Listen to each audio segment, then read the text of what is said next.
Hello, friends. I'm back for a new chapter on facets of ancient Indian history. This time, we would again be going back to the biography section, and our new person who I would be detailing on is the Gupta Emperor Samudragupta. He ruled between 335 to 375 or 380 CE and is considered one of the greatest emperors of India. He is actually the founder of the Gupta Empire. Uh, I know his father was an emperor himself, but his father's rule was between Prayaga to Magadha.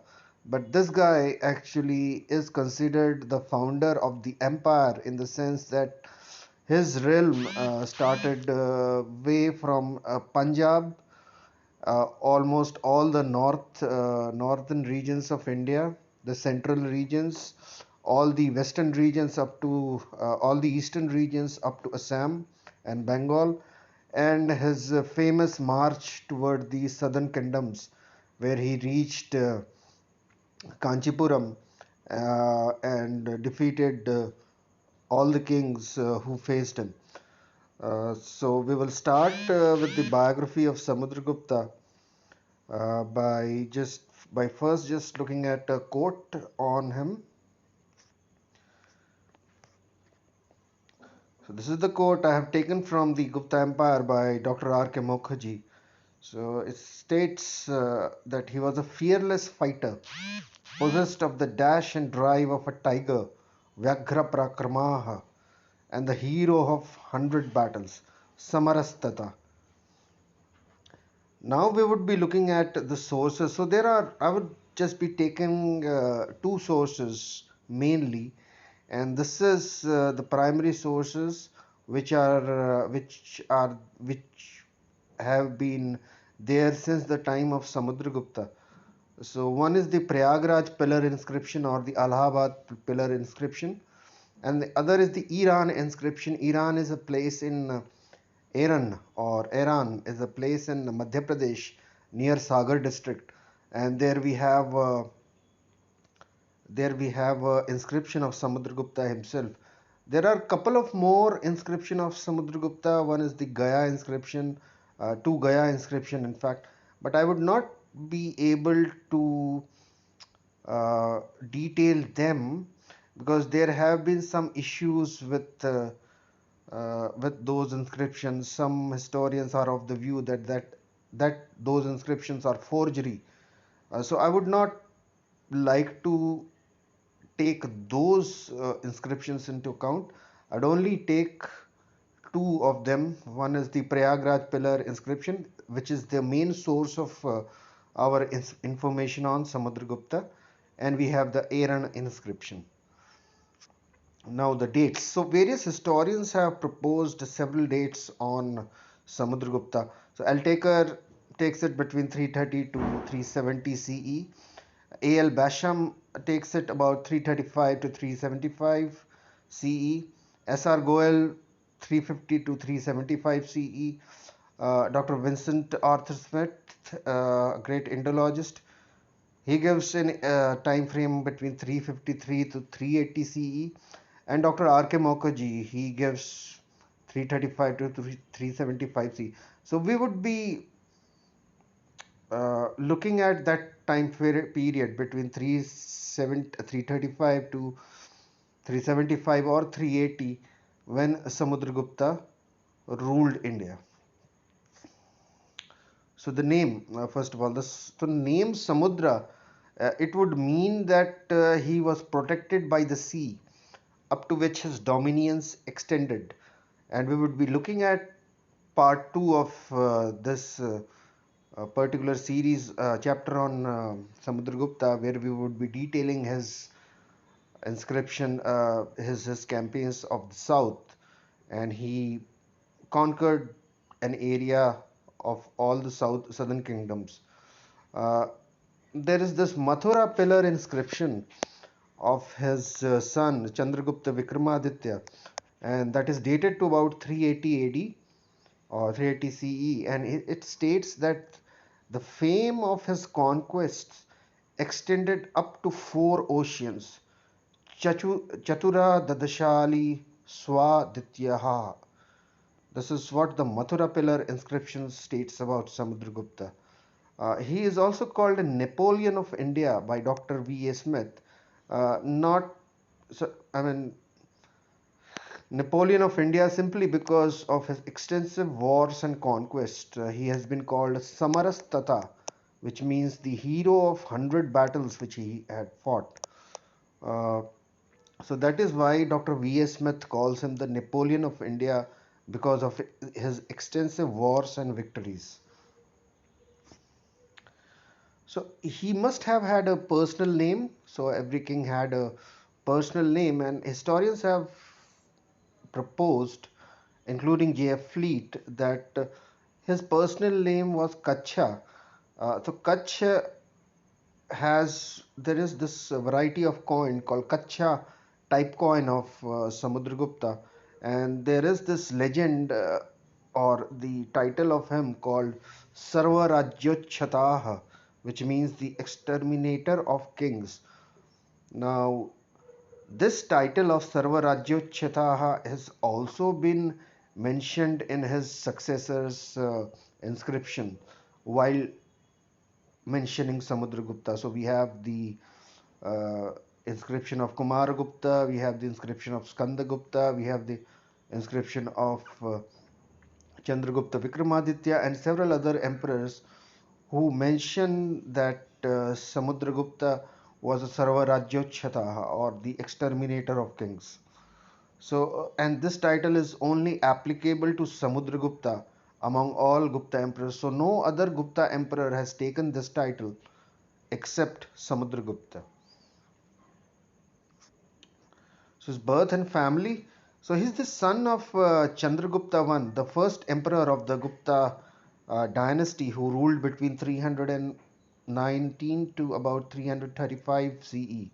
And Kumara Devi was a Lichavi princess. Now Lichavis were ruling parts of the Terai region and Nepal at that time. And this marriage of Chandragupta I and Kumar Devi gave Guptas the strength and the reputation so that by 319 Chandragupta I started him calling himself Maharaja Dhiraja or King of Kings. The predecessors of Chandragupta I called themselves as Maharaja, as only kings or only a king. But Chandragupta I in 319, particularly after his marriage to Kumara Devi, calls himself Maharaja Dhiraja or Kings of Kings on, and that is the time frame 319 320 CE when the start of Gupta Empire is indicated. And as per Dr. V.A. Smith, Samudragupta was born about 309 CE. And Dr. Smith also proposes that the marriage of Chandragupta I and Kumar Devi happened a year or two before. Because he states that, and there are some Hindu texts which talk about 25 being the year when a prince or a prince should be made a king. So if we take 335 CE to be the coronation year of Samudragupta, then he must be about 25 or 26 years old when he became a king in about 335 CE. And it is unknown that he had other brothers and sisters because the names have not been mentioned. But it is quite possible that he had many brothers, quite possibly few sisters as well.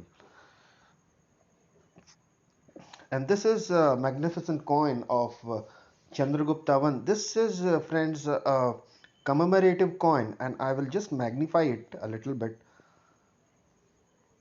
This is a commemorative coin released by Samudragupta himself. This is Chandragupta one, we he may have issued coins, but we do not have evidence of a tangible evidences of his coins. But this coin has been released by none other than Samudragupta, remembering the marriage of his father and mother.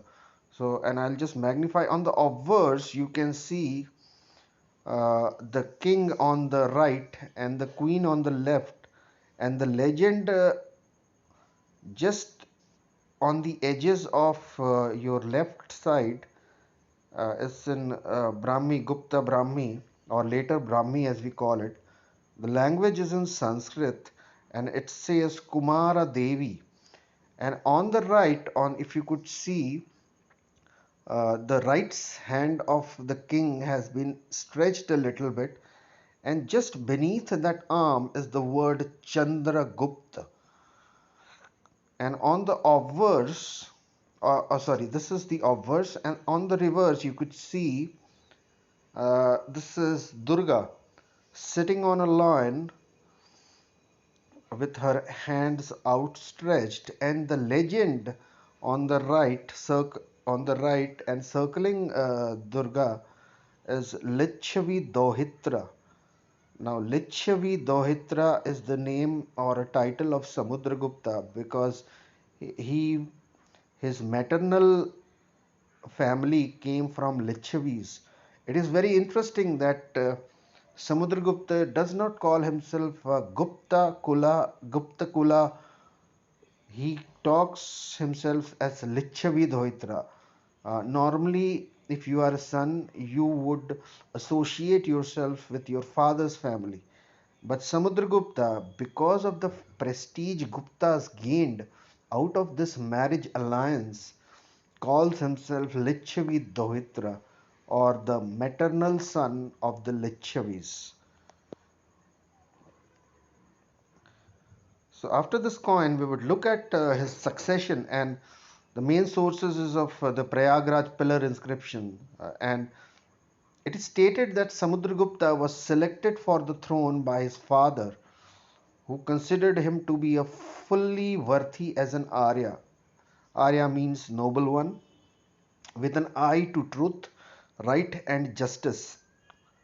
Tatvas, Tattva Sekshina Chakshashusha, without being swayed by any other consideration, and declared his decision publicly before the council by telling the prince, "Protect ye this earth."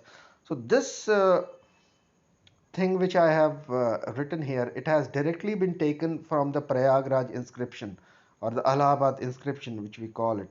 And it states that out of all the considerations, out of all his sons, Chandragupta one found Samudragupta to be the best who could succeed him. It also states that this decision, however, was not quite palatable to the kinsmen of equal birth, Tilya Kulaja, whose faces became pale, Malana, with disappointment. His council, however, were exultant, Ucha Vasista, over this decision. So, friends, here we could see that there could be some jealousy between the rival princes. On the one hand, we had uh, other princes or kingsmen become jealous, and their uh, face become pale with disappointment. But on the other hand, the council of Samudragupta, his friends and his ministers, they were very happy with this decision. Now, the thing is, there is an assumption that the discontent of his brothers, if we can see the kingsmen as his brothers, at the suppression, at not being selected as a king to the throne, led to a revolt led by his eldest brother, who is supposed to be none other than Kacha of the coin. We have just spoken about Kacha, or the supposed name, a personal name of Samudragupta as Kacha. But there is another point of view that this Kacha was actually another prince of Gupta dynasty and another son of Chandragupta I, who actually led a revolt after being overlooked for the throne. The issue is that those who support this theory uh, of civil war, a kind of a civil war, suppose that there were a time gap between uh, Chandragupta I's and the succession of Samudragupta, and this time was used by Samudragupta's jealous brothers to strike for the throne. And it is further stated that Kacha was able to seize the throne for a while during while he struck his coins. Now that coin I will show it to you maybe in the next episode when we detail about all his coins and achievements. But that coin, if we compare Samudragupta's later coin to that particular coin, then the gold content of that coin is less as compared to the coin of Samudragupta in his later era, and that may be because of some kind of political upheaval for the throne. So, from this point of view, Kacha was a usurper, and we have the genealogical records of Gupta family, and this explains that why his name is not mentioned in this genealogical record of Gupta family. So these genealogical records, they do not mention the name of a king who does not come in the direct line of succession, and that is why Kacha's name is not being mentioned. So we have two points of view. One which state that Kach actually was the personal name of Samudragupta, and there is another point of view which says that Kacha actually was the brother of Samudragupta, who usurped the throne for a while and then was defeated in a civil war. We don't know what happened to him, but after that we see the word Samudra in every coin of Samudragupta, and the word Kacha is never mentioned again. Now, we would look at the primary source which we were talking about. This is the Prayagraj pillar or the Allahabad pillar as we used to call it earlier. Uh, this this pillar is actually an Ashokan pillar, and this is now at the fort of Prayagraj, and the fort is occupied as I mean the fort is a property of Indian Army, and you need to have a special permission to see this particular piece of information or this pillar. You could see that this Ashokan pillar is a tapering pillar. So what I mean by tapering is that the diameter of the base is greater than the diameter at the top, and you can just feel it that it is a little bit uh, greater at its base, the diameter, but as you go up the main shaft looks like it is tapering towards uh, it's actually getting a little bit thinner. So that is what a tapering pillar is. And this pillar was actually was at Kaushambi, and sources indicate that it was Mughal Emperor Akbar who brought this pillar from Kaushambi and installed it at uh, at the fort at Allahabad or Prayagraj. And this is an Ashokan pillar. So we have the inscription of at least 3 to 4 kings in this particular pillar. We have the inscription of Ashoka himself, uh, about 250 BCE. Then we have the inscription of Samudragupta. Then we have an inscription of Jahangir in about 1606 AD, where he uh, talks about his genealogy. And then we have a fourth inscription of Birbal, Raja Birbal, one of the courtiers of Akbar's Akbar, who mentions about going to a pilgrimage in about 1570s, 1577 CE. So we have these four inscriptions in this particular pillar, and this is the lithographic plate of Samudragupta's inscription, which we will be concentrating on throughout this particular episode and the uh, next couple of episodes on Samudragupta. So, our main information on the life of Samudragupta is via this Prayagraj inscription. So, as I said, this is a tapering pillar and consists of an inscription of Ashoka. So, the pillar edicts 1 to 6, or what we call it the Schism edict, where Ashoka tells the Buddhist Sangha uh, not to divide themselves but to be united. There is also Queen's edict of Ashoka, where Ashoka talks about his queen and his son Tivara, who gave some kind of donation to the Buddhist Sangha. The queen's name is mentioned as Kaurvaki. So Ashoka's wife and Ashoka's son have been mentioned in this Queen's Edict.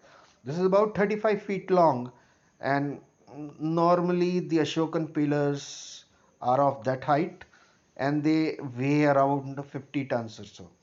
So this is the Ashokan pillar, and it's very interesting because on the one hand we have Ashoka's inscription. He talks about peace and all other things, and just beneath that particular inscription, surrounding the Ashokan inscription, is Samudragupta's inscription, which talks about wars and conquest. And both of these kings are separated by about 600 odd years. So this is a very interesting thing about this particular inscription. On the one hand, we talk about peace and tranquility, but on the other hand, 550 years later, another king comes and talks about wars, conquests, the types of weapons used, the kinds of kings he faced, the kinds of kings he defeated, etc. So this is all very very interesting as far as this inscription is concerned. So the inscription is if this inscription was not there, then Samudragupta's name would have remained a mystery, and it remained a mystery because this before this Indians had forgotten the name of Samudragupta. It was only the British who found this inscription in about 1834 and published it in Asiatic Society in about 1837. So we got to know about Samudragupta, and from there on, several other inscriptions were also found uh, detailing the conquests of his son, his grandson, his great grandson. So before 1834 or 1833, Indians had actually forgotten it, and this was discovered by the British in about 1834 or so. And the inscription is valuable not only for Samudragupta's history but also for the political geography of India, which it indicates and mentions that people's different kind of people and different kind of kings of India in about 4th century CE. And the thing is that this pillar has been this inscription has been written on the orders of Samudragupta by his court poet Harisena. So Harisena was the court poet. He was also a Mahadandanayaka and Khandyapatika. Mahadandanayaka is the chief justice of the Gupta Empire in those days. Uh, Khandya is the superintendent of kitchen official, which Harisena was, and also another title Harisena mentions of himself is Kumara Matya. Now Kumara Matya is the minister attending to the prince. So these are the three titles which Harisena gives to himself. He also mentions that the title of Mahadandanayaka was a hereditary title because he says that his father Dhruvabhuti was also a Mahadandanayaka. The language is Sanskrit. The inscription is of uh, Gupta Brahmi, or later Brahmi, what we call it. And Harisena says that this is the Kavya. So it's a poetical composition or a eulogy to Samudragupta, and it is also called Prayagraj Prasasti. This inscription thus may be taken as a faithful record of the events and also of the orders of its happening. So it is quite possible that during its campaigns of conquest of Samudragupta, Harisena may have been a part of that entourage. He may have written this out of eulogy of as an eulogy of his patron king. The order in which these events happen, according to the pillar inscription of Samudragupta, is important for the history it records. Now, we look at the first Aryavarta War, and this I have taken it from the Allahabad inscription, of course, and I have put a date of about 340 CE. This Prayagraj inscription is undated. So when it is undated, and if 335 was the coronation year of Samudragupta, so we must give a time frame of about 4 or 5 years, after which Samudragupta would have started his conquests in the northern regions. So some states were completely uprooted. The word is Unamulya in the Allahabad inscription or the Prayagraj inscription, and the kingdoms of Achyuta and Nagasena suffered this fate. So during his first Aryavarta war, three kings have been mentioned who were exterminated or uprooted, and their kingdoms became a part of Gupta Empire. So this Achyuta, he was ruling at Panchala or modern Bareilly and Ramnagar region in the UP, and copper coins bearing the name Achu have been found here, testifying to his hold of the region. Now, this is a copper coin of King Achyuta. On the right or on the reverse, you can see the word Achu with a wheel in the obverse. So this coin of Achu has may be taken as the coin of Achyuta, who was exterminated by Samudragupta. We have the next king now, Nagasena. So he was one of the Naga kings who were ruling the Marwar and Mathura region of modern day India, and these Naga kings have been mentioned in the Puranas itself, uh, and they are considered as great kings who had uh, performed Ashwamedha sacrifices as well. And these coins of Naga kings have been found in this area of Mathura and Marwar, pointing to the Naga hold of this area. And these are some of the coins of the Nagas. You can see the humped camel, copper coins of Nagas. You can see the humped camel on both these coins. So this proves that Nagas were in control of this areas of Mathura and Marwar. And Nagasena additionally has been mentioned by Banabhatta in Harshcharitra. This is what Banabhatta says. At Padmavati occurred the doom of Nagasena, born of Naga family, who was foolish enough to have the secrets of his policy discussed in the presence of Sarika bird, which declared them loudly. So, as per Banabhatta, Nagasena discussed his secret policy in front of a Sarika bird, and then that Sarika bird uh, declared to everyone what the king wants. So that is how Nagasena was also uprooted or exterminated.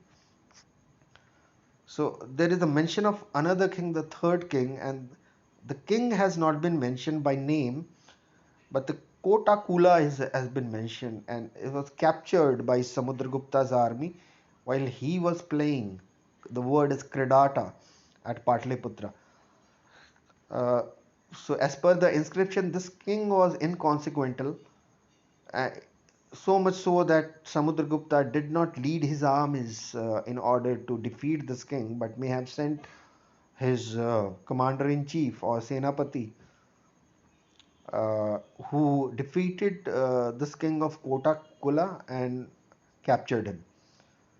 And it was such an occasion, it was such a non-serious occasion that Samudragupta was actually enjoying or playing or enjoying at Patliputra while uh, his army was capturing this Kotakula king, pointing to the uh, very small nature or very small extent or kingdom of this king of Kotakula. And his coins have been found in the Sravasti region of modern UP. Now, there is another point of view which said that these Kota kings were actually ruling around Satluj area, and coins bearing Shiva and Bull have been found in this area, pointing that these were actually Kota kings. And we will just see these coins of Kotakula. So there is a bull and there is Shiva. So this have been taken as the coins of Kotakula, and they have been found near Satluj. So friends, we can see that after the ending of the first Aryavarta War, uh, Samudragupta ruled an area at least from the Satluj to Bengal and parts of central India as well. And this was just the beginning, because as we see in our next episodes, there is his southern campaigns after this, and there is also a second Aryavarta war where uh, many kings made a stand against Samudragupta. So we will stop it here, and next week we would look at the southern campaigns of Samudragupta along with his second Aryavarta war. I thank you all for your suggestions and your support. Please keep like this video, subscribe to the channel, and you can connect me over on Twitter. I am giving the my Twitter ID on the description box, and you can connect me over Twitter. And till then, I'll meet next week for our second episode on Samudragupta, and here then we will discuss his southern campaigns and the second Aryavarta war. Thank you so much.